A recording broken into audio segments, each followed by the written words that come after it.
César retrouve Laura et lui demande de parler quelques minutes. Laura comprend rapidement qu'il s'agit d'Amanda et lui demande ce qui s'est passé. César reconnaît qu'Amanda s'est retrouvée une nouvelle fois au milieu de ses affaires avec Octavio. Malgré ses efforts pour la tenir à l'écart, elle finit toujours par être impliquée. Laura lui fait remarquer qu'il semble beaucoup tenir à elle. César ne le nie pas et insiste sur le fait qu'Amanda est une bonne personne qui ne mérite pas d'être blessée. Laura lui demande alors d'arrêter de se servir d'Amanda uniquement pour se rapprocher d'Octavio. Elle lui conseille de la sortir de son radar avant qu'il ne soit trop tard. César affirme qu'il ne veut justement pas lui faire de mal. Il explique qu'une fois qu'il aura récupéré ce qui lui appartient, il quittera la maison d'Octavio et qu'Amanda ne le reverra plus. Pendant ce temps, David retrouve Patricia avec l'enregistrement du bébé. Il est contrarié d'apprendre qu'elle a laissé Octavio l'écouter avant lui. Patricia tente de lui expliquer qu'elle n'avait pas prévu la situation. Elle avait simplement rencontré Octavio dans son bureau et celui-ci était tellement heureux à l'idée de devenir grand-père qu'elle n'a pas su comment lui reprendre l'enregistrement. David lui demande alors pourquoi Alvaro était également présent. Patricia lui répond qu'elle n'est pas responsable du fait qu'Alvaro soit toujours derrière Octavio et qu'il est simplement entré dans le bureau à ce moment-là. David insiste, pour lui cette histoire est importante. Patricia comprend qu'il ne s'agit pas seulement de l'enregistrement, mais de sa place auprès d'elle et du bébé. Elle lui révèle ensuite qu'elle est allée chez le gynécologue et qu'elle a fait une échographie. David lui reproche de ne pas lui avoir dit. Patricia explique que ce n'était pas prévu, elle était simplement allée consulter pour une autre raison et l'échographie s'est décidée au dernier moment. David lui fait comprendre qu'il a parfois l'impression d'être mis de côté. De son côté, Octavio retrouve Amanda et lui demande des explications sur sa décision de quitter l'entreprise. Il lui reproche d'avoir pris une décision aussi importante sans lui en parler. Amanda lui rappelle qu'il avait déjà commencé à négocier avec Nancy et qu'il lui cachait la présence de cette dernière dans l'entreprise. Elle considère donc qu'elle n'avait aucune raison de rester silencieuse.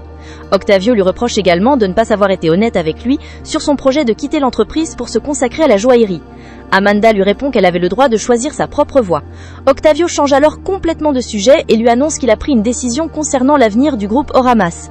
Lorsqu'il prendra sa retraite, Amanda deviendra la nouvelle présidente exécutive. Amanda reste sans voix. Elle lui demande pourquoi elle ne choisit pas David.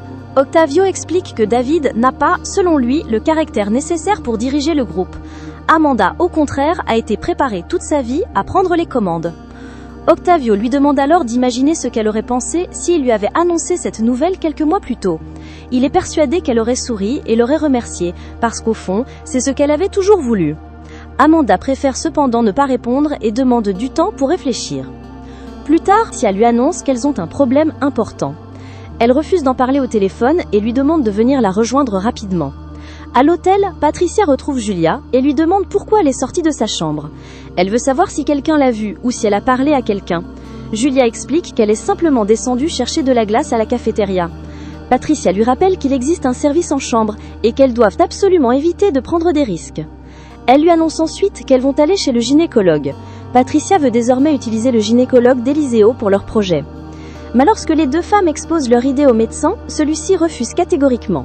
Il leur explique que ce qu'elle propose revient à contourner les règles entourant la gestation pour autrui, qui est illégale dans leur pays.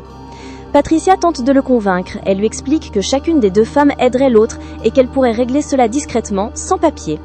Le médecin refuse de se laisser acheter, même lorsque Patricia lui propose de lui donner tout l'argent nécessaire. Il lui demande de ne plus jamais revenir dans son cabinet avec une telle proposition. Pendant ce temps, Amanda retourne à l'entreprise. César la croise et lui demande si elle a finalement décidé de revenir. Amanda lui explique qu'elle n'a pas encore pris de décision définitive, mais qu'elle a le sentiment d'avoir une responsabilité envers le projet du golf. César lui reproche de toujours penser aux responsabilités avant de penser à ses propres rêves. Amanda lui demande alors s'il est venu pour lui faire des reproches. La conversation devient plus personnelle. César lui rappelle qu'il ne lui ferait jamais volontairement de mal. Amanda lui répond que cette phrase est précisément le genre de phrase que quelqu'un prononce juste avant de faire du mal à une autre personne. César lui demande alors ce qu'elle veut réellement faire de sa vie. Amanda finit par reconnaître qu'elle a toujours voulu continuer dans les affaires de sa famille, même si elle pensait récemment vouloir se consacrer uniquement aux bijoux. En ce temps, César retrouve Laura. Elle lui annonce qu'elle a examiné sa proposition financière et qu'elle trouve le montant énorme. César lui assure qu'il sait ce qu'il fait et qu'il gagnera davantage que ce qu'il investira. Umberto arrive ensuite avec la copie du tableau. Tous deux constatent qu'elle est presque parfaite, mais Umberto remarque un détail qui pose problème. Le petit gribouillis ou stylo présent sur l'original n'a pas été reproduit. César comprend immédiatement qu'ils doivent obtenir une image précise de ce détail. Il devra donc retourner dans le bureau d'Octavio. César retrouve ensuite Octavio et lui fait officiellement sa proposition. Il est prêt à augmenter de 50% son capital dans le projet en échange d'une participation dans le groupe Ramas.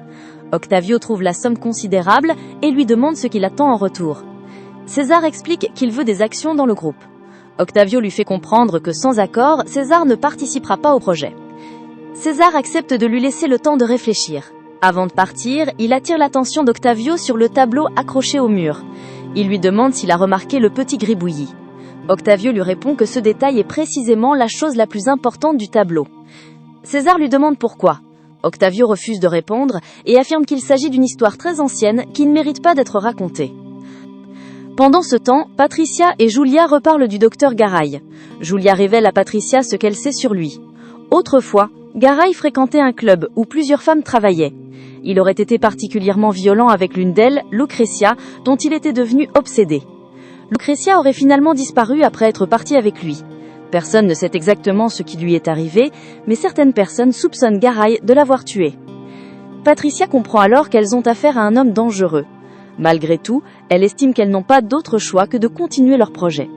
Plus tard, Patricia retrouve Eliseo et lui demande si elle peut venir à son cabinet dans quelques jours pour faire une échographie avec son mari. Eliseo accepte de la recevoir. Patricia retourne ensuite auprès de Julia et lui avoue qu'elle ne veut absolument pas être examinée par le docteur Garay. Julia lui rappelle toutefois qu'elles n'ont pas beaucoup d'autres possibilités.